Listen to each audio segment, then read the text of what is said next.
Well, that looks like trouble. I got a wild hair up my ass and started working on this thing again.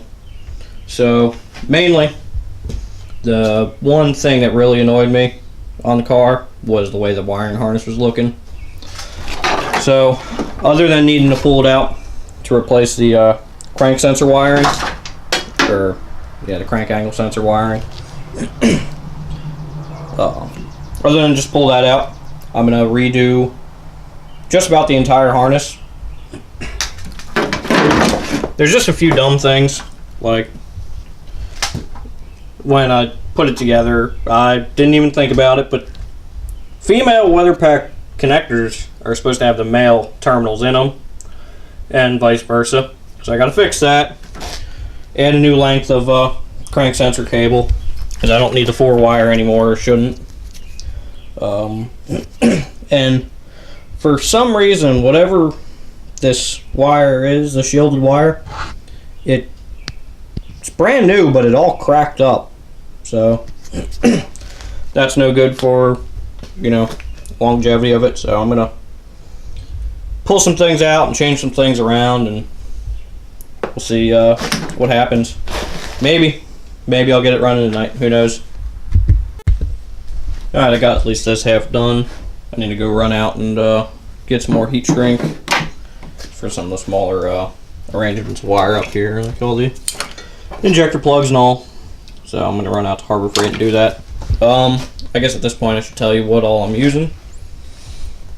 They have these long rolls of heat shrink tube, which are pretty good for just general wire harness overlay stuff.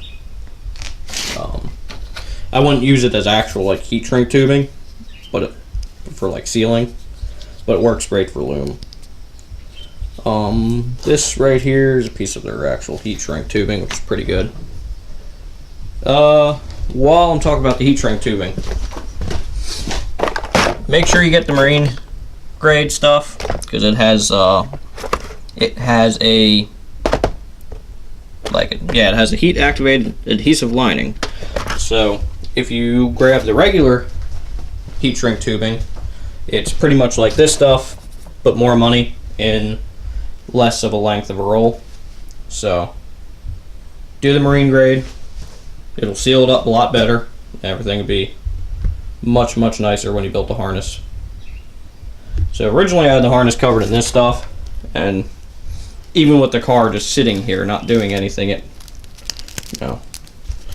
kind of ratty looking and wasn't the best. It's good for if you need to peel it open, make a change to the harness or whatever, but so far I pretty much got this harness well enough that I think it's going to be okay.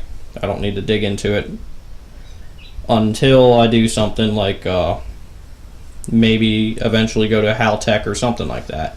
But for now, with what I'm doing, it should be perfectly fine. So I'm going to run out, grab more materials, and hopefully finish this harness up tonight. And then I guess the real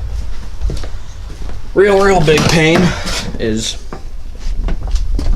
the spaghetti under the dashboard, but I'll go into that in detail when I get to that side of it. So of course, get 3/4 of the way there and you realize they're closed at 8. And guess what? It was 8 o'clock. Of course, but luckily got back, started rooting through my stuff again, found some 1/4 inch. So that should do fine for the ones that are a single 12 gauge strand or multiple 16 gauge strand, like the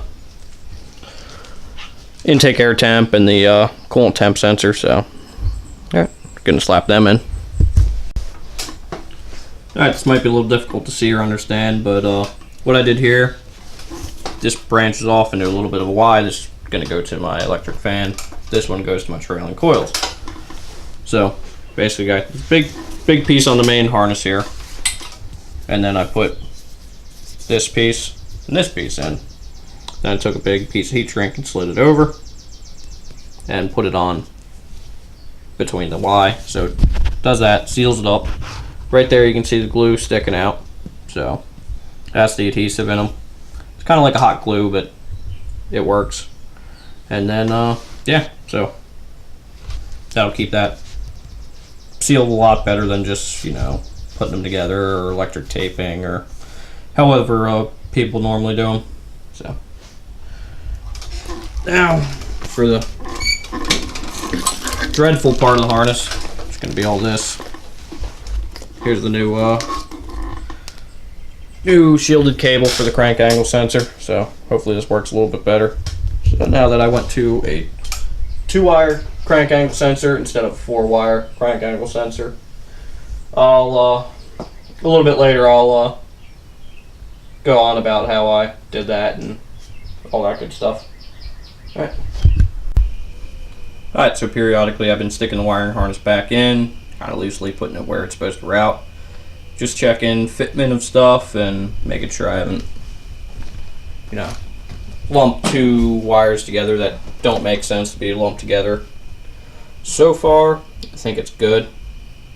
I just got to figure out how I want to plan on routing everything else and make sure it doesn't interfere with the intake. So the intake, being a Turbo-2 intake, has a big old lump down there on the plenum, so I just got to make a little bit of caution there and make sure I don't have any wires getting pinched. Mostly a future reference to myself and I ground 1 in each rotor housing, so hopefully that doesn't interfere anything spark plug related. I don't think it should, but future note I'll have to verify that's not going to be an issue. I don't think it should be. So, alright, starting getting eaten alive by fucking bugs, and incidentally I broke a coolant temp sensor pigtail, so I'm gonna say it's too late, and I'll just order another one and finish this up another day. So what I gotta do is basically half the harness. Here's progress so far. I just need to terminate that, put another connector on it.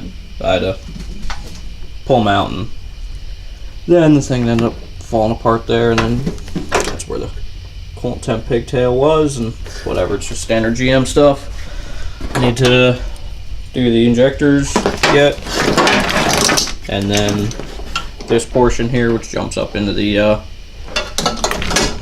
bulkhead connector, and then from there I got to do everything underneath the dash. So alright, stay tuned, and hopefully this will be running in a week or 2. I don't know, we'll see. Alright, remember, like, share, subscribe. Alright, catch y'all later.